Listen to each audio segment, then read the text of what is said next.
بسم الله الرحمن الرحيم الحمد لوليه والصلاة على نبيه أما بعد آمنت بالله وملائكته وكتبه ورسله ننا عقائدو کې د الله تعالی پر رسولانو باندې ایمان.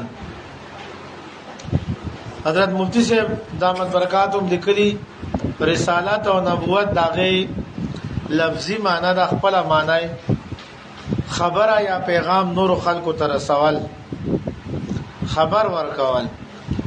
په شریعت کې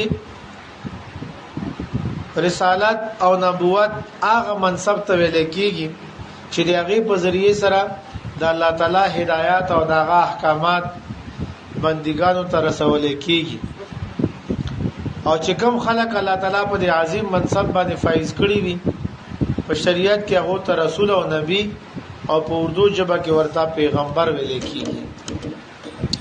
رسولانو باندې ایمان د هغه تفصیل کې حضرت مفتی صاحب فرمایلی مودل تلیکلیم دي چې انسان د الله تعالی د مرضی مطابق بندگی هغه د خپل عقل په ذریعه سره نشي کولای.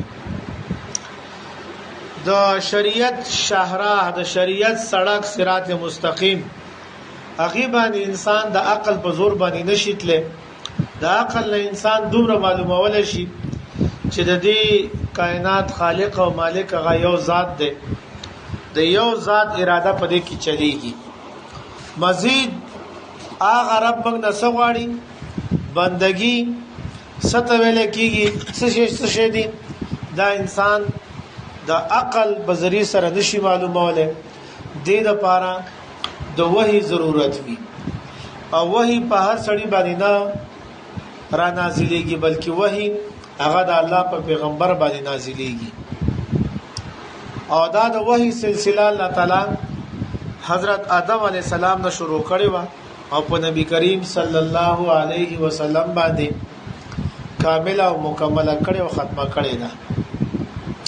نو اول پیغمبر حضرت آدم علی السلام دی او د انبیای کرام او خاتم هغه نبی کریم صلی الله علیه وسلم دی. په هغه باندې دا سلسله ختمه شوې ده. بل خبره حضرت مفتی صاحب لیکلي دي چې یو نبی څوک نبی یا رسول منل داغه مطلب دا وی چې بنده دا یقینو کې چې د غیبی حقایق مبارکه د ما تسوي هغه بالکل ټیک دي هغه درست دي او د الله د طرف نه چې کوم هدایت د مونږ ترا کوي هغه ټول د الله تعالی خبرې دي او د هر حکم د الله تعالی حکم دی او ټول حق دي. په دې کې د هیڅ قسم شک او شبهه گنجائش نشته. نو د الله د طرفه نبی کریم صلی الله علیه وسلم چې څو امت تراوړي دی هغه ټول حق دي. ځکه الله تعالی نبی کریم صلی الله علیه وسلم بارک فرمای وما ينطق عن الهوى ان هو الا وحي يوحى. نبی کریم صلی الله علیه وسلم رضان خبرې نه کوي بلکې د چې سوې د الله تعالی طرف نه وحی ده.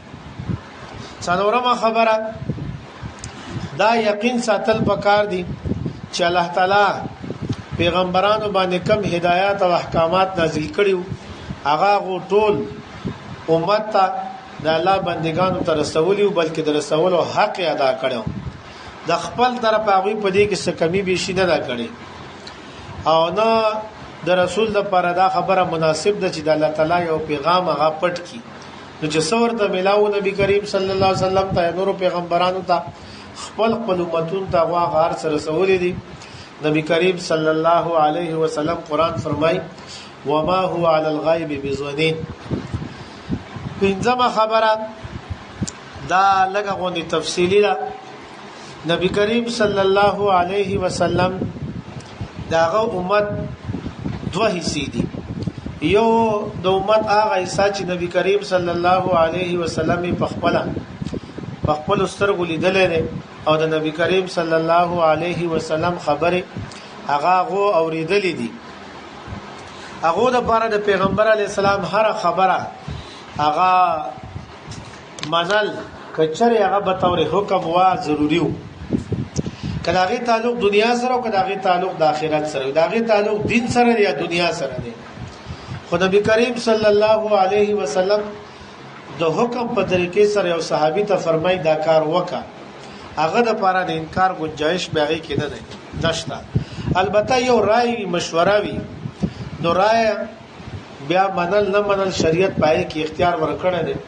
لکه حضرت بریرہ رضی الله عنها چې کله هغه آزاد شو او شریعت هغه ته اختیار ورکړ چې تا بل وعده کولای شي سابقه خاون سره کته سیدل نه غواړي شریعت اجازت ورکړ او بل طرف ته دغه خاون حضرت مغیث رضی الله عنه هغه سره انتهایی محبت نو هغه خلکو ته وی چې دې ته وای چې ما پرې نګدي. نو نبی کریم صلی الله علیه وسلم یو موقع کې دې ته وی چې ته مغیث اختیار کا. نو هغه ته بوز غوي دی الله رسوله دا ستاسو حکم دی او کدا رائے ده. نبی کریم صلی الله علیه وسلم ورته و فرمایل چې دا زما رائے ده مشوره مې ده. نو حضرت بریرہ رضی الله عنها وای چې ما ته بیا اختیار شته شریعت ما ته اختیار راکړي. خزدا پدی معلومیږي پدی پویا ده چې د نبی کریم صلی الله علیه وسلم خبره ک به تور حکم وی داغه منل لازمی ده او کرای وی بیا کې اختیار شته. او منګه دا د امت وی ساغه ده چې هغه نبی کریم صلی الله علیه وسلم هغه نه لیدل په خپل سترګو داغه خبره براه راست دی ورېدي د بل په واسطه او تر رسیدلې لکه زمونږه حیثیت دی. موږ ته نبی کریم صلی الله علیه وسلم احادیث د نور په واسطو سره رسیدلې لہذا موږ د پاره د حدیث درې قسمه جوړیږي. یو موږ ته یقین شي چې دا خبره د نبی کریم صلی الله علیه وسلم په جبه مبارک راوتل خبره ده دا غي منل موږ او تاسو د پاره داسې دي لکه صحابه کرامو ته پاره د پیغمبر سم خبره منل یعنی باغی کې د انکار گنجائش نشته منل لازمی او ضروری دي. بل دا چې هغه موږ ته یقین وشي چې دا پیغمبر علی السلام داغه په خلی باندې راوتل خبره نه ده د نبوت په مبارکه خلی باندې دا خبره نه دراوتل چا د ځان جوړ کړي او نسبت نبی کریم صلی الله علیه وسلم ته کړي دي. نو دا هغه نه منل موږ ته تاسو لپاره لازمی او ضروری ده. دریم قسم هغه چې موږ وایو چې دا حدیث کمزور دی. نو اصل کې د پیغمبر علی السلام خبره کمزورې کېده نشي چې کوم خبره د نبوت په خلی راوځي هغه انتهایی مضبوط او پخه خبره وي. خو کمزوري پدې کې وي چې موږ ته چې رسیدل او واسطه په منځ کې دي نو پدې کې کمزوري شي پر رسیدو کې نو داغه په وجه باندې دا د زوم نسبت چې کیږي هغه دې ته کیږي. هغه موږ ته اوس دا یقین وي چې واقعي پیغمبر سم خبره ده او دا یقین وي چې دا دغه خبره دا د بل چا خبره ده دا پته نه لګي. خو بهرحال د نبی کریم صلی الله علیه وسلم ته چې کله د یو خبره نسبت وشي او دا غي د موضوع کېدو د بل چا د ځان ته جوړولو کېدو یقین نه وي نو بیا پاغه خبره باندې عمل کول پکار دي. په داسې لکه د فضایلو کې کوم احادیث وغیرہ راځي پاغه باندې عمل کول به هر حال خدا موږ ډیر د زمانه په اعتبار سره لري یو د صحابه کرام د دور د نبی کریم صلی الله علیه وسلم د دور نه موږ ته خبره نور په واسطو سره رسیدلې دي. نو چې د حدیث نسبت وشي پاغه باندې عمل کول پکار دي. الله تعالی به زموږ د ګمان مطابق موږ ته هر سره کوي. په هر حال دیمه د نبی کریم صلی الله علیه وسلم اقوال چې کوم نه غیب متعلق دغه خبره ده. شپږمه خبره ټول انبیاء کرام دغه متعلق دا یقین ساتل چې هغه انسانان دی او هغه بشر دی او هغه مخکې خبره تیر شو هغه د انسانیت او د بشریت نو وستل دا یاد هغه توحید دی او یا به شرک دی. کته چې د فرشتو د نور نه دی نو بیا توحید دی او کته چې د الله د نور نه دی الله سره په هیڅ شي کې څوک شریک نشته نو دا به شرک دی. البته موږ وایو چې هغه انبیاء کرام د انسانیت حقیقی او بلندترین نمونه وي.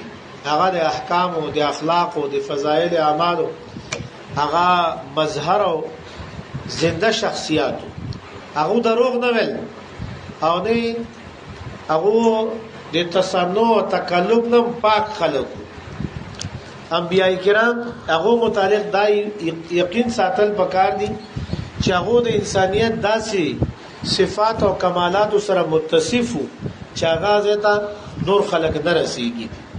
نو انبیاء کرام تمام انبیاء کرام هغه انسانان او بشر دي او د انسانيت او بشریت دغه د پاره شرف کمال ګڼل دي. دا کمال چې یو کس د مور او پلار نه پیدا دی درش په کاله ژوند تیر کړی دی د پیدایش نواله تر وصاله پورې چې پاغه کې د ماشوموالي ژوند پای کې د ځوانۍ ژوند او چې کله په وختو کې سپین ولګدل داسي پاغه کې د کلی کې د اوسېدو ژوند او پای کې سفر جهاد او پای کې د خوشحالي وخت او پای کې د خفګان او د غم وخت اټول راغله دي.